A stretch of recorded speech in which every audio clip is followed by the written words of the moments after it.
Assalamualaikum warahmatullahi wabarakatuh. Salam sejahtera bagi kita semua, anak-anak kelas 8 yang Bu Nani sayangi. Pada kesempatan kali ini Bu Nani akan menjelaskan tentang salah satu teks fungsional pendek dalam bahasa Inggris yang harus adik-adik pelajari pada semester genap ini, yaitu tentang notice.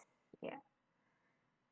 Di kesempatan kali ini nanti adik-adik akan belajar tentang fungsi dari notice, elemen-elemennya, dan juga unsur kebahasaannya.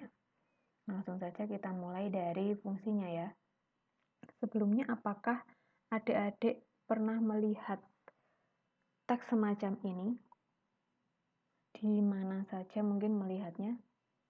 Nah, kalau misalnya belum ingat, Bu Nani coba ingatkan ya.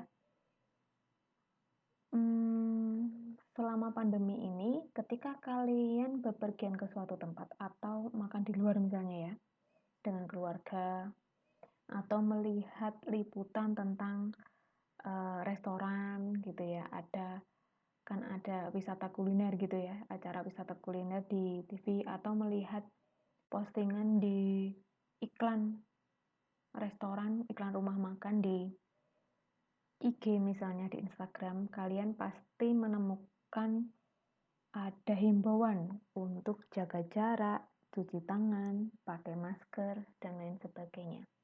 Nah, himbauan seperti itulah yang namanya notice. Jadi di bahasa Inggris dinamakan notice, di bahasa kita namanya teks himbauan gitu. Nah, fungsinya apa toh? Kenapa di tempat-tempat umum seperti itu diletakkan atau dipasang notice atau himbauan? Tak lain dan tak bukan, tujuannya adalah supaya orang tahu apa yang boleh dilakukan dan apa yang dilarang dilakukan di tempat tersebut. So it is to let people know about what is allowed or not allowed. Kemudian, unsur apa saja yang terdapat di dalam notice? Nah, pada umumnya notice itu berisi pesan atau informasi tentang apa yang boleh dan tidak boleh dilakukan. Nah, pesan itu bisa diberi ilustrasi, bisa tidak, dan bahkan bisa dilabeli, bisa tidak. Jadi misalnya kita buat peringatan jangan merokok, itu di suatu tempat kita mungkin menemukan tulisan dilarang merokok, itu aja cukup. Di tempat lain ada gambar rokoknya disilang, di tempat lain lagi ada tambahan peringatan keras seperti itu. Nah, jadi bisa kita simpulkan bahwa di dalam notice itu at least ada 3 bagian ya, ada 3 unsur. Pertama adalah label. Label itu kayak judul ya, maksudnya judulnya atau title gitu ya, katakanlah begitu. Bisa disebut label, bisa title. Kalian boleh pakai istilah mana saja, yang penting maksudnya sama gitu. Nah, labelnya biasanya notice itu apa? Ada notice, kemudian warning, caution.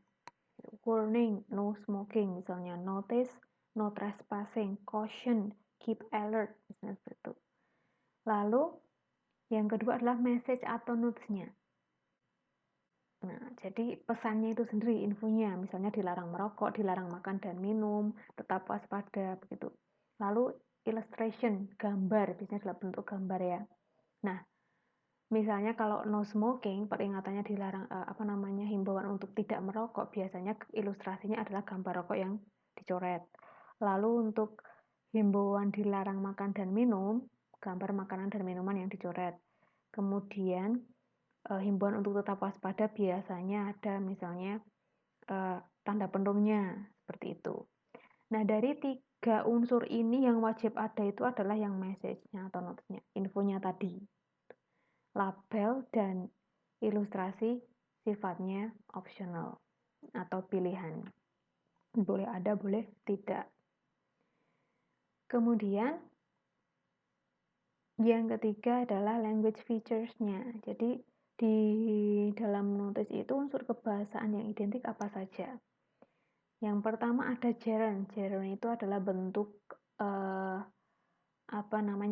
ing form dari verb, tetapi kemudian bentuknya berubah menjadi kata benda. Jadi misalnya drink, minum gitu. Kemudian dibedakan menjadi drinking, kegiatan minum. Jadi tidak boleh ada kegiatan minum, misalnya no drinking.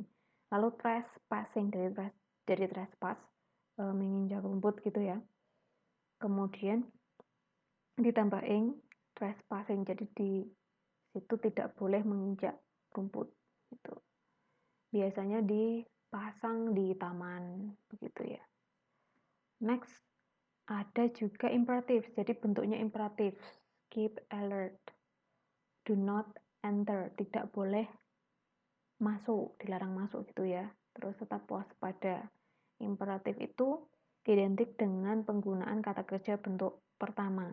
Ada yang positif, ada yang negatif. Positif seperti contoh yang di atas, negatif seperti yang di bawah.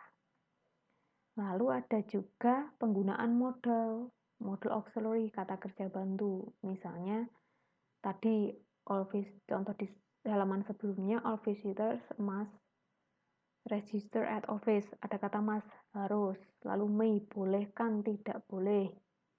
Have to, harus juga. Jadi itu digunakan di dalam infonya ya, atau message-nya. Nah, kita ke contoh ya. Nah, ini contoh yang tadi sempat ditayangkan. Ini yang pertama ada notice. Nah, all visitors must register at office. Kemudian the second one, no smoking, no drinking, no eating in food preparation or food handling area. Nah, di sini bisa kita amati ya, jelas ada bedanya ya. Di notice pertama dan notice kedua, yang biru dan yang merah. Di yang biru ada labelnya, notice, begitu ya. Sementara di yang merah tidak ada labelnya. Di yang biru dan yang merah sama-sama ada gambar ilustrasinya. Dan yang jelas pesannya juga semuanya ada di sini. Gitu. Nah, kita lihat unsurnya apa saja. Oh, ini. Jadi di notice pertama ada label, kemudian ada message-nya dan ilustrasinya. Lalu fungsinya ini maksudnya untuk apa? Kita baca di sini all visitors must register at office, berarti semua yang berkunjung ke situ harus mendaftar dulu. Nah, jadi ini fungsinya adalah to inform that before entering the spot, visitors are obliged to register at office. Jadi sebelum memasuki lokasi tersebut atau tempat itu, para pengunjung diharuskan atau diwajibkan untuk mendaftar terlebih dahulu di kantor. Lalu di label yang kedua, jadi ini yang ada hanya ilustrasi dan message-nya. Nah, jelas ya bahwa tujuannya adalah untuk memberitahukan atau menginformasikan bahwa merokok, minum, dan makan dilarang di tempat penyiapan makanan atau penanganan makanan. Jadi kalau ternyata itu tempatnya adalah untuk menyiapkan makanan, memasak atau handling food, itu artinya mungkin memasak ya, memasak dan menyiapkan makanan, itu kita dilarang merokok, minum, dan makan di sana. Nah, demikian tadi penjelasan tentang notice atau himbauan dalam bahasa Inggris. Semoga bisa menambah wawasan adik-adik dan memberikan gambaran yang jelas tentang teks fungsional tersebut. Terima kasih. Sampai jumpa di lain kesempatan. Assalamualaikum warahmatullahi wabarakatuh.